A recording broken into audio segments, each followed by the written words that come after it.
할렐루야. 2000년도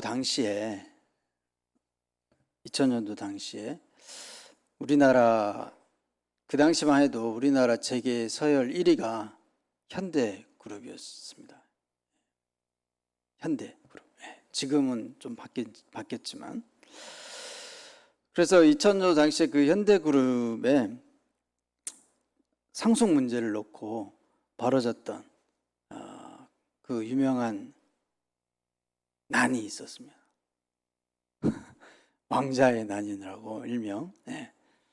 아마 기억하시는 분들 계실 텐데, 그 정주영 명예회장의 아들 가운데 과연 누가 그 뒤를 이어서 현대그룹의 상속자가 될 것인지 세간에 당시에 많은 화제를 불러 일으켰던 사건이었습니다.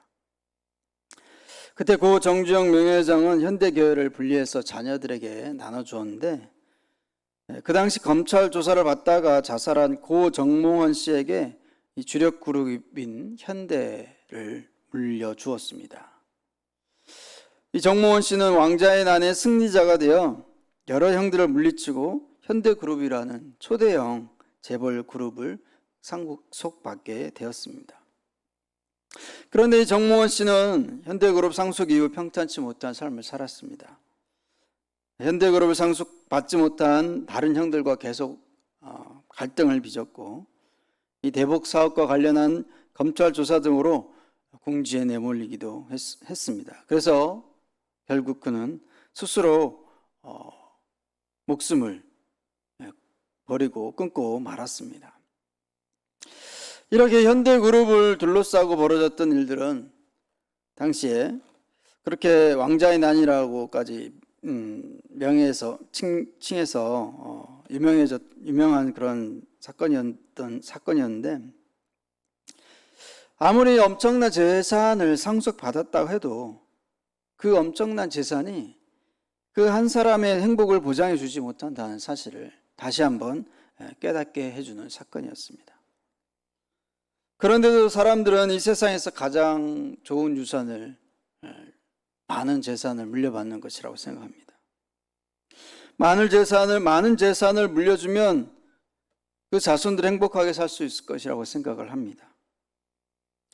그러나 고 정몽원 회장의 경우에서도 알 수 있듯이 많은 재산을 물려주는 것이 그 자녀를 행복하게 하는 것이 아니라는 거죠. 오히려 불행하게 만드는 경우가 비일비재하다는 거죠.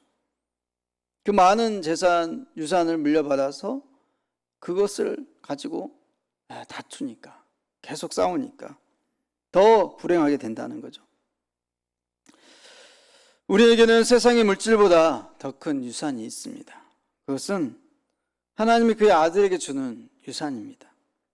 이 유산은 이 세상 모든 것을 다 합한 것보다 더 크고 귀중한 것입니다. 이런 엄청난 유산은 무엇이며 또 이 엄청난 유산의 상속자는 누구인지 오늘 말씀을 통해서 나누기를 원합니다. 과거에 우리는 노예 같은 존재였습니다. 예전에 해외 토픽에 이런 기사가 있었습니다. 남태평양 어느 정글 지대에서 30년 동안 혼자 숨어 살다가 나온 사람이 발견되었다라는 기사였습니다. 이 사람은 2차 대전 당시에 일본군을 피해서 그 정글로 숨어 들어갔었다고 합니다. 그 후 일본이 2차 세계대전에서 망하고 전쟁이 끝났지만 그 사람은 그 소식을 듣지 못하고 계속 사람들을 피해서 그 정글 속에서 숨어 지냈다는 것입니다. 수십 년 동안 정글에서 비참하게 숨어 살았던 그의 모습을 보고 많은 사람들이 안타까워했습니다. 그 사람은 이미 패망하여 물러간 일본군을 두려워하여 숨어 지낸 일본군의 노예와 같은, 실질적인 노예는 아니었지만 어떤 정신적으로 일본군의 노예와 같은 삶을 그렇게 살았던 것입니다. 우리도 예수님을 만나기 전에는 죄의 노예였습니다. 에베소서 2장 3절에 이렇게 말씀합니다. 전에는 우리도 다 그 가운데서 우리 육체의 욕심을 따라 지내며 육체와 마음에 원하는 것을 하여 다른 이들과 같이 본질상 진노의 자녀였다라고 말씀하고 있는 것이죠.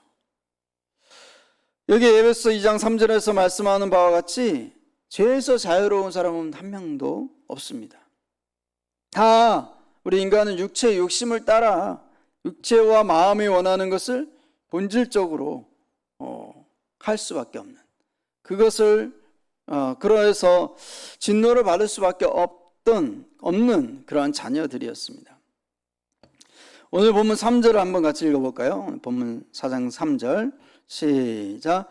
이와 같이 우리도 어렸을 때 이 세상의 초등학문 아래에 있어서 종노릇 하였더니, 여기서 초등학문이란 칼빈에 의하면 하나님을 알만한 기초적인 종교적 지식과 심성을 가리킵니다. 유대인이나 이방인 할 것 없이 사람에게는 초보적인 종교성이 있어서 하나님을 찾게 되어 있다라는 것입니다. 특별히 유대인들에게는 율법이 주어졌어. 이 율법을 통해서 하나님을 아는 지식이 분명하게 주어졌습니다. 그리고 그 율법 교사들을 통해서 그 율법의 그 지식이 폭넓게 전달되었습니다. 자, 그럼에도 불구하고 이 유대인들은 그 율법을 통해서 하나님을 만나고 하나님께 영광을 돌리기는커녕 율법의 노예가 되어 버렸다는 것이죠. 율법은 예수 그리스도의 그림자요 모형일 뿐인데 유대인들은 그 율법을 예수 그리스도보다도 더 귀한 것으로 착각했다는 거죠. 결국 유대인들은 율법이 말하고 있는 예수 그리스도께서 오셨음에도 불구하고 그 율법에 가리워져서 예수님을 알아보지 못하고 오히려 예수님을 핍박하고 어신 여겼다는 것이죠.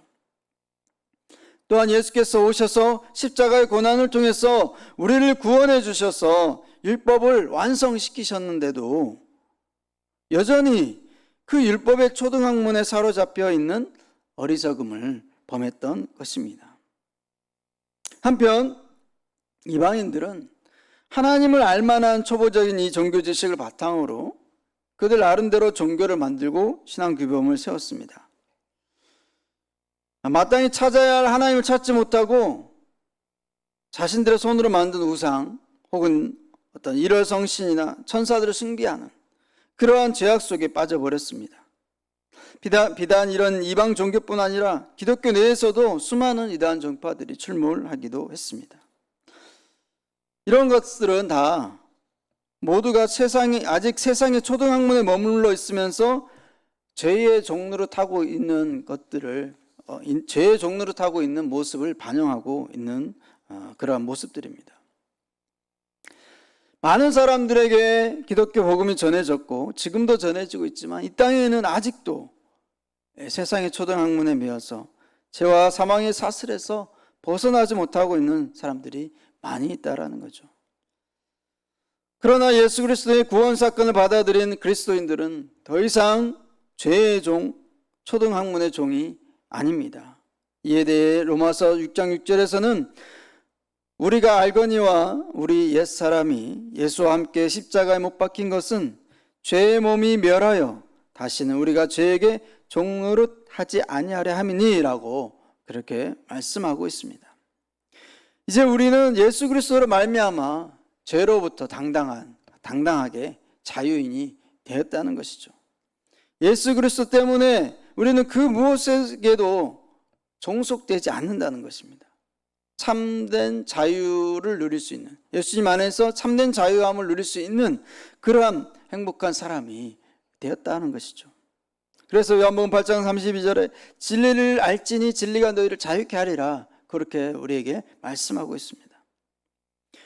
진리가 너희를, 말씀의 진리가 예수님이 진리시잖아요. 예수님을 통해서 우리가 자유하게 된다는 것입니다. 진리 대신 예수 그리스도 안에서 참 자유와 평안을 누리는 여러분과 저가 될 수 있기를 바랍니다. 우리는 예수 그리스도로 인하여 하나님의 자녀가 된 사람들입니다. 모세가 시내산에서 하나님으로부터 율법을 받은 이후 모든 이들은 율법의 지배를 받으며 율법 아래 놓이게 되었습니다. 그런데 본래 율법은 출애굽한 이 이스라엘 백성들이 새로운 삶을 살아가도록 하나님께서 주신 선물이었습니다. 이렇게 살아라. 뭐가 이게 삶의 길잡이가 없었으니까, 아무것도 없었으니까, 출애굽한 이스라엘 백성들에게 이렇게 너희들은 살아라 라는 삶의 길잡이로서 율법을 하나님이 주셨다는 거죠. 지금까지 이집트의 애굽의 노예로 살아온 이스라엘 백성들에게 그 율법을 주심으로써 너희가 이제는 당당한 하나님의 백성이야, 나의 백성이야 라고 그렇게 하나님께서 선포하는 개념으로서 율법을 주신 것이었습니다. 그렇기 때문에 율법은, 구약시대의 그 율법은 더할 수 없는 감격이고 은혜였습니다. 그러나 시간이 흐르면서 사람들은 그 율법에 담겨진 하나님의 뜻은 헤아리지 못하고 단지 형식만을 강요하게 되었습니다. 그 결과 율법은 사람들을 하나님의 백성답게 살게 하는 것이 아니라 죄인이라고, 율법 안 지키면, 이 율법 안 지켰기 때문에 넌 죄인이야, 죄인이라고 낙인 찍는 그런 도구가 되어버렸다는 거죠. 그런데 하나님께서는 오늘 본문 4절에 나오듯이 예수 그리스도를 이러한 율법 아래 태어나게 하셨다는 거죠. 예수님은 분명 죄가 없는 분이시며 율법 위에 계신 분이신데 율법 아래에 나게 하신 것입니다. 여기서 율법 아래라는 말은 율법이 지배하는 세상을 말하는 것이죠. 율법이 지배하는 세상이란 유대인들뿐만 아니고 초등학문의 지배를 받는 모든 이 세상을 포함하고 있습니다. 왜 하나님께서 이 세상에 예수를 보내셨는가 하는 거죠. 그것은 다름 아닌 이 율법 아래에 있는 자들을 속량하시고 우리로 아들의 명분을 얻게 하기 위해서입니다. 즉 예수님은 초등학문에 매여있는 인간을 구원하여 하나님의 아들이라는 명분을 주시기 위해서 이 초등학문이 지배하는 세상에 일부러 내려오시고 또 찾아오신 것이라는 거죠. 본래 우리 인간은 하나님의 아들이 아니라 죄와 사망의 권세 아래 있는 자들이었습니다. 그런 우리가 하나님의 아들이 될 수 있는 길은 없었습니다. 그러나 영원한 멸망에 빠진 우리들은 예수 그리스도의 그 고귀한 십자가 희생으로 하나님의 영광스러운 아들이 되었습니다. 할렐루야. 죄와 사망의 권세가 요구하는 죽음이라는 그 값비싼 대가를 지불하고 마침내 하나님의 아들이라는 명분을 우리가 얻게 된 것입니다. 그래서 우리는 감히 하나님을 아빠, 아버지라고 부를 수 있게 되었다라는 것이죠. 유대인들은 창조주 하나님이 두려워서 하나님을 아버지라고 부르지 못했습니다. 그런데 예수님은 저 멀리 계시는 분으로만 여겼던 하나님을 아빠라고 부름으로써 그분이 우리 옆에 가까이 계신다, 우리와 가까이 함께 하신다라는 것을 깨닫게 해 주셨다는 거죠. 그리고 예수님의 십자가 사건 이후 우리들도 예수님처럼 하나님을 아빠, 아버지라고 부를 수 있게 된 것입니다. 하나님과 우리 사이에 막혔던 그 장벽, 휘장이 찢어지면서 그 장벽이 막혔던 담이 무너지면서 예수님으로 인해서 무너지면서 하나님을 아빠, 아버지라고 그렇게 부를 수 있게 된 것이죠. 우리가 하나님을 이렇게 아버지라고 부른다는 것은 우리가 그분의 아들과 딸, 자녀가 되었다는 것입니다. 할렐루야. 이것이 가장 큰 은혜라는 것이죠. 더욱 놀라운 것은 우리가 하나님의 자녀가 됨과 동시에 우리는 예수님과 함께 하나님 나라의 공동 상속자가 되었다는 것입니다. 예수 그리스도께서 우리에게 아들의 명분을 얻게 하셨다는 것은 하나님 나라의 상속권을, 천국의 상속권을 인정해 주셨다는 그런 의미입니다. 가령 어떤 두 사람이 한 집을 공동으로 상속했다고 생각해 봅시다. 그러면 한 사람은 안방만, 또 한 사람은 부엌만 이렇게 갖게 되는 게 아니잖아요. 그죠? 그 집 전체를 공동으로 소유하고 있다는 의미입니다. 부동산 하신 분도 더 계시겠지만 기본적인 상식이잖아요. 우리가 그 정도는. 마찬가지로 예수님께서는 하늘나라의 보화를 상속하시면서 우리들에게도 그 소유를 허락하셨다는 거죠. 그렇기 때문에 주님의 것, 예수님의 것은 또한 우리의 것이기도 한다는 거죠. 주님과 우리는 영원히 이 모든 것을 함께 소유할 수 있는 자로, 그 자녀로 우리가 선택을 받게 되었다는 것입니다. 이것은 생각만 해도 놀라운 은혜가 아닐 수 없습니다. 천국의 상속자가 된 상속자로 우리가 부름을 받았다는 이 놀라운 은혜는 우리가 가진 그 어떤 재물로 산 것이 아니고 또 살 수도 없는 것입니다. 오직 예수 그리스도의 그 보배로운 십자가 죽음으로 우리에게 허락하신 값비싼 또 고귀한 그런 선물인 줄로 믿습니다. 이 은혜를 생각하면서 우리는 언제나 감사하며 또 이 구원받은 이 감격을 누리며 살아갈 수 있기를 바랍니다. 이제 우리는 하나님 나라를 유산으로 받게 되었습니다. 가장 귀한 예수 그리스도를 우리가 유산으로 받았습니다. 그래서 천국의 상속자가 우리가 된 것입니다. 이것이 가장 큰 우리의 감사의 제목이 되어야 할 줄로 믿습니다. 오늘 이 하루도 이 하나님 나라의 자녀로 천국의 상속자가 되게 하신 그 감격 속에 천국을 경험하며 살아갈 수 있는 그런 여러분과 저가 될 수 있기를 주님의 이름으로 간절히 축원합니다. 기도하겠습니다.